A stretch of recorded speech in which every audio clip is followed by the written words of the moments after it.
Good night, listener. Close your eyes and let me tell you tales to go to sleep by. And with every word you'll fall further under until you've slipped into silent slumber.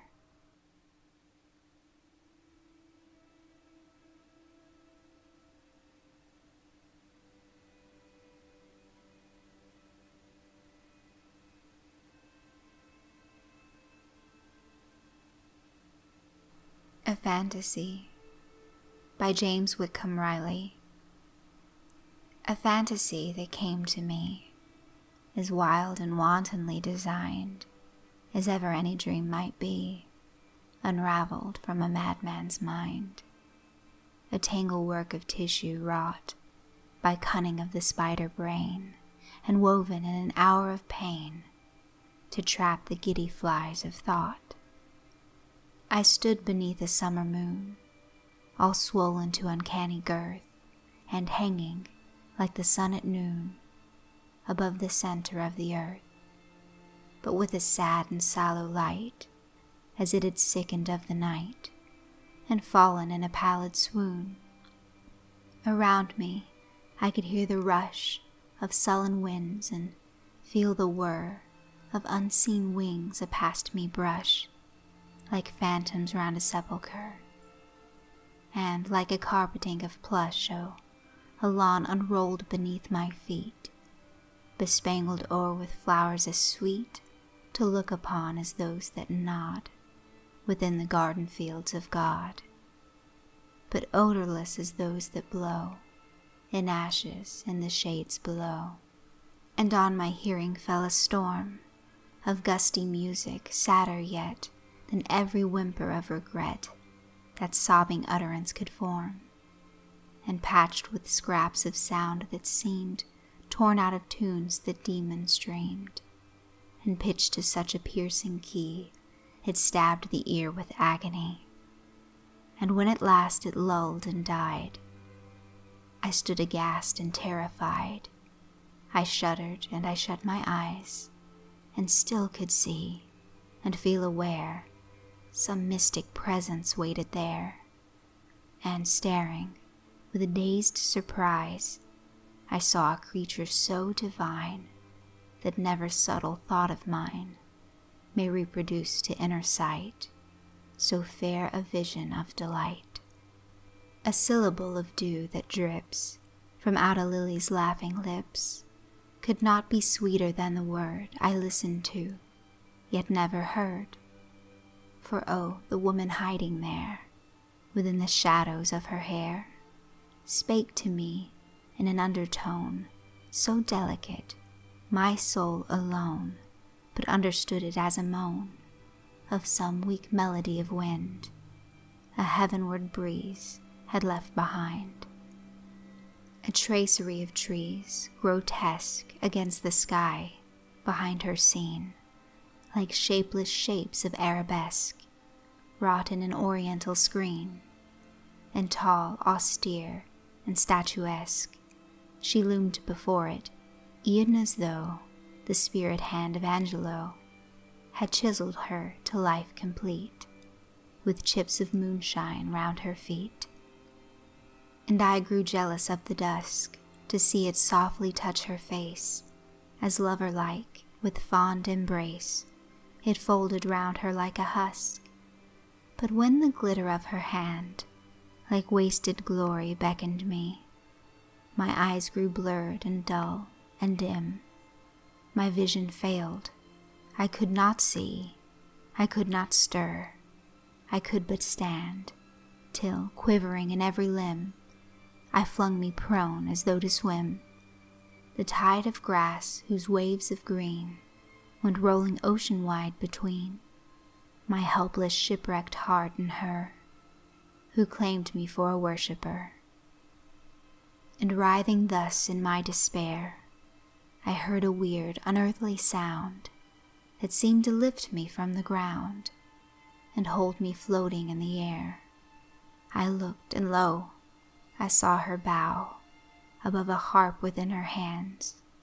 A crown of blossoms bound her brow, and on her harp were twisted strands of silken starlight, rippling o'er with music never heard before by mortal ears, and at the strain I felt my spirit snap its chain and break away, and I could see it as it turned and fled from me, to greet its mistress where she smiled, to see the phantom dancing wild, and wizard-like before the spell her mystic fingers knew so well.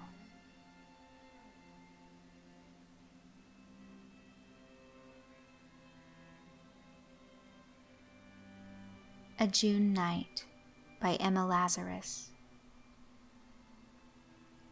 10 o'clock, the broken moon hangs not yet a half-hour high, yellow as a shield of brass in the dewy air of June, poised between the vaulted sky and the ocean's liquid glass.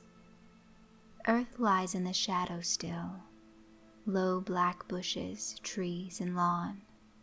Night's ambrosial dews absorb, through the foliage creeps a thrill, whispering of yon spectral dawn, and the hidden climbing orb.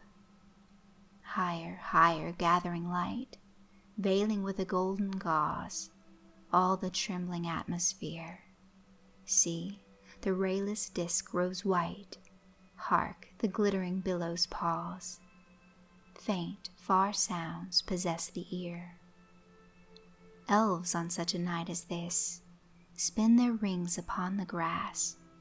On the beach the water fay greets her lover with a kiss. Through the air swift spirits pass, laugh, caress, and float away. Shut thy lids and thou shalt see angel faces wreathed with light, mystic forms long vanished hence. Ah, too fine, too rare they be for the grosser mortal sight, and they foil our waking sense.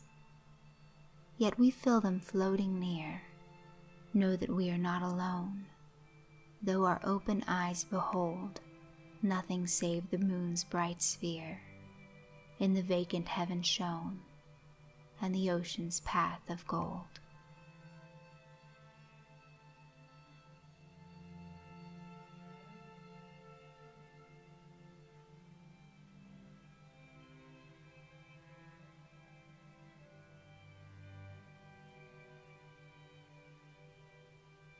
The Crow.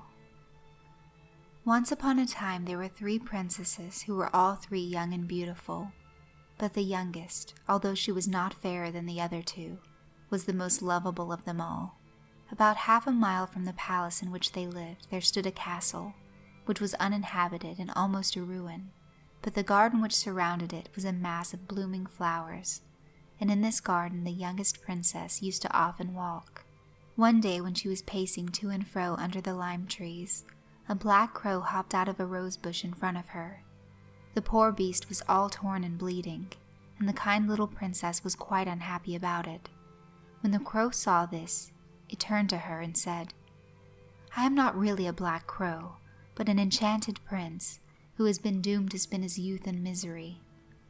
If you only liked, princess, you could save me, but you would have to say goodbye to all your people and come be my constant companion in this ruined castle. There is one habitable room in it, in which there is a golden bed, and there you will have to live all by yourself. And don't forget that whatever you may see or hear in the night, you must not scream out, for if you give as much as a single cry, my sufferings will be doubled." The good-natured princess at once left her home and her family and hurried to the ruined castle and took possession of the room with the golden bed. When night approached, she lay down, but though she shut her eyes tight, sleep would not come. At midnight she heard to her great horror someone coming along the passage, and in a minute her door was flung wide open, and a troop of strange beings entered the room. They at once proceeded to light a fire in the huge fireplace.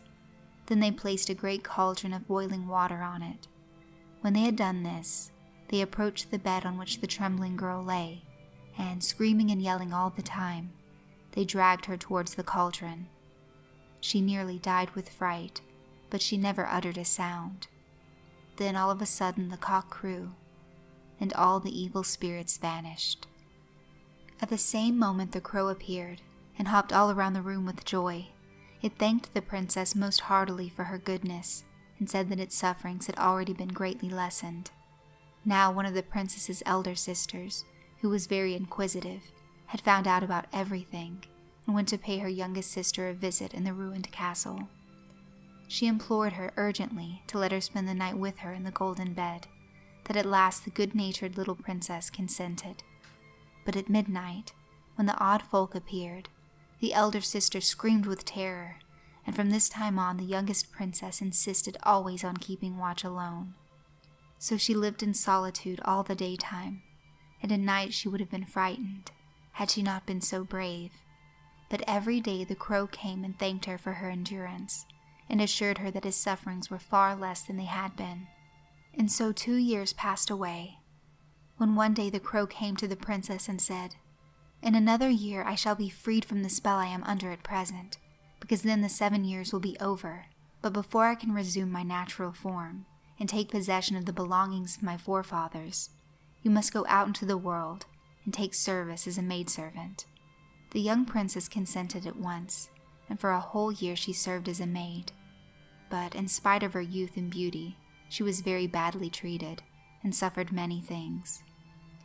One evening, while she was spinning flax, and had worked her little white hands weary, she heard a rustling beside her, and a cry of joy. Then she saw a handsome youth standing beside her, who knelt down at her feet, and kissed the little weary white hands. "I am the prince," he said, "who you in your goodness, when I was wandering about in the shape of a black crow, freed from the most awful torments. Come now to my castle with me, and let us live there happily together." So they went to the castle where they had both endured so much, but when they reached it, it was difficult to believe that it was the same, for it had all been rebuilt and done up again, and there they lived for 100 years, 100 years of joy and happiness.